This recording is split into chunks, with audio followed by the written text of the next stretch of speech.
Did RFK Jr. just accuse Anthony Fauci of creating the coronavirus?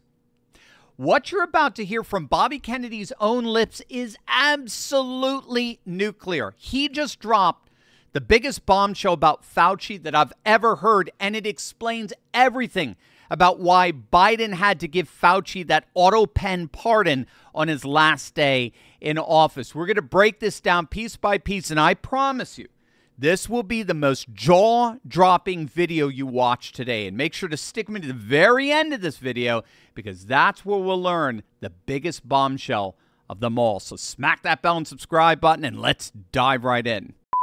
He got immunity. Why did he need immunity? Why did he need a pardon in advance? What do you think the answer is? I would be speculating, but I think he was vulnerable. I think he had a lot of liability on creating coronavirus. He was funding precisely that research at the Wuhan lab. Yep. And he was giving them the technology. He was giving them, he gave them not only the technology, the precise technology for developing that pathogen, and published about it, by the way. Let's stop right there. We'll pick up from there because that's pretty juicy. That's huge. But I want to underscore what we all just heard there. RFK Jr. basically accused Anthony Fauci of being responsible for the entire pandemic. And obviously, that can no longer be dismissed as just another conspiracy theory. That's coming from the lips of the Secretary of Health and Human Services. Remember, RFK Jr. has access to all the classified data. He's got all the documents. He knows where the bodies are buried. And so when he says that Fauci's the one who basically caused the pandemic, you know he's got the receipts. And of course, it would seem rather obvious at the very least, if Fauci did nothing wrong, why would he need a preemptive pardon, auto pen and all? You don't need a pardon unless you think you might be prosecuted for something. And notice what the pardon covered. It covered, quote, any offenses from January 1st, 2014 through 2024. Any offenses. It's not just the period of time that the auto pen pardon covers. It's the fact that Fauci is being pardoned for any nefarious thing that he could have been a part of during that very time period. I wonder what he could have done. Well, let's check back in with our amazing HHS secretary. And, the publications credit NIH for financing the studies, but he also gave them, one of his fundees, Ralph Barrick from the University of North Carolina, developed a technique called the seamless ligation technique, which is a technique for hiding the laboratory origins of a manipulated virus. So that normally, if there's a virus manipulated, you can look at it. Researchers can look at it. They can look at the DNA sequences, and they can say this thing was created in a lab. Ralph Barrick had developed a technique that he called the no-seum technique, and its technical name was seamless ligation, and it was a way of hiding evidence of human tampering. What is the public health rationale? If you were interested in public health, you would want to be doing the inverse of that. You would want to be pinning red flags all to it and say this was created by people. That's what you would do if you were creating viruses for biological warfare. Right, that's right. And that's another question, is why would he give it to the Chinese? I mean, that was a military lab. It was run by the military. So that's an absolute bombshell right there. According to our Secretary of Health and Human Services, Tony Fauci gave the Wuhan lab the technology, not just the funding. That's key. Not just the funding. He gave them the tech to actively develop that virus, the manipulated virus. Let that hit you. Because if you keep going with that, as they discussed, he didn't just give the lab the tech. He gave the CCP the tech. He gave the Chinese Communist Party the technology to create bioweapons with funding to boot. And he gave them that technology under the guise of something called the seamless ligation technique that deliberately hides the laboratory origins of a manipulated virus. So even before the pandemic, Fauci was already engaged basically in a cover-up. He was already employing a means by which to hide the origins of the lab that he was supplying technology to. This is huge. But this is nothing. It's just the tip of the iceberg. We now know that when word first broke of the coronavirus, when Fauci learned about it, do you know who was one of the first persons he called? It was Peter Daszak. Dr. Peter Daszak. He's the guy who was running the gain-of-function research at Wuhan. When word first broke of the virus, Fauci called the lab that was doing the gain-of-function research in Wuhan. He knew it. He knew what was happening. We've got the emails that show that Fauci did indeed know of the lab leak origin of the virus, all the while actively attempting to silence any and all attempts to verify such a source.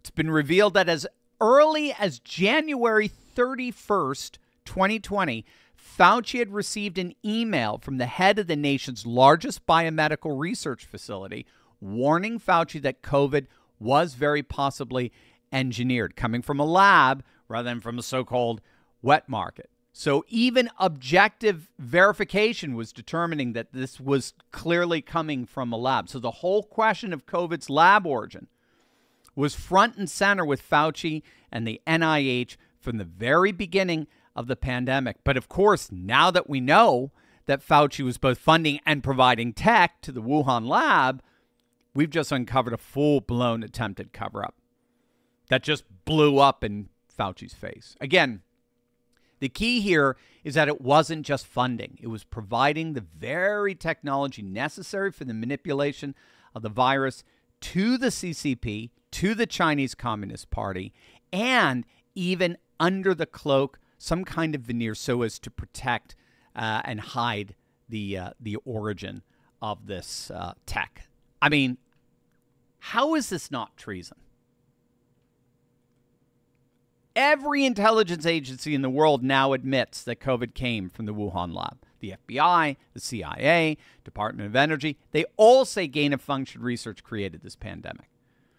The only people on the planet left that are still denying it are Fauci, the cronies, Fauci, his cronies, and of course the legacy media that covered it up for him. But RFK saved the biggest nuclear blast for the end. So it sounds like Fauci is beyond the reach of the law at this point.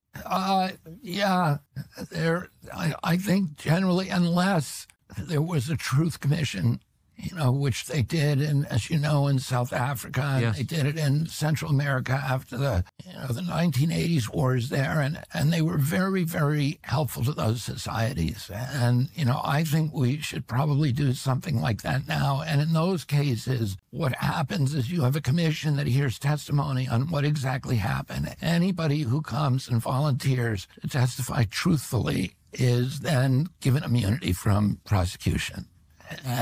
But so that at least the public knows who did what. Yes. And people who are called and don't take that deal and perjure themselves, they then can be prosecuted criminally. A truth commission. That's what's needed. And again, you have to let that hit you. I think what he said was brilliant there. A truth commission, just like they had in South Africa after apartheid. In other words, we have to have a truth commission just like a nation had after their entire political apparatus collapsed. Because I think that's exactly what just happened to the liberal globalist order, the swamp that used to govern D.C. Now, do you understand what that means if we do have a truth commission? It means that they're going to incentivize everyone involved in this to come clean and tell the truth. But if you lie, if you continue to cover up, if you commit perjury, you're going to prison, right? And we already know Fauci is clearly a serial liar. I mean, he lied to Congress about funding gain-of-function research. He lied about masks. He lied about the origins of COVID. I mean, he's been caught lying under oath multiple times. There's no way Fauci takes that deal and tells the truth, because the truth would destroy him. So he's going to lie again. And that is where a truth commission will finally, I think, expose him. The cover-up started, if you think it through, immediately. Before anyone even knew what was happening, Fauci and Dr. Daszak, they were already coordinating their lies. Remember how Facebook banned anyone who suggested COVID came from a lab? Remember that? Remember how they called it misinformation, conspiracy theory? That was all part of Fauci's cover-up. And now we know why. Because Fauci knew he had created a monster. And he knew if the truth came out, he'd be facing life in prison. But thank God, precisely because of what you did on November the 5th, the truth is finally coming out. RFK Jr. has the power to investigate. He's got the documents. He's got the authority. I believe what we just witnessed there was one of the most important interviews in American history. RFK Jr., a man who now has access to all the classified files, just told us that Anthony Fauci funded the creation of the virus, gave bioweapons technology to communist China, and then covered it up when millions of people died. This isn't just a conspiracy theory anymore. This is the official position of the United States government under President Donald J. Trump. The FBI believes it. The CIA believes it. The Department of Energy believes it. Fauci didn't just mishandle the pandemic. He caused it. But here's the good news. Justice is finally coming, whether by way of a truth commission or just simply the mass revelation of the truth itself for the nation. Justice is coming. The truth is finally coming out. Fauci is going down, remembered only in infamy. And I, for one, believe it is about time that happened. Over to you. Let us know in the comments below what you think should happen to Fauci when the Truth Commission exposes everything. Let me know in the comments below. And remember, this is why we fight for truth, for justice, for a new American golden age that you made happen. God bless.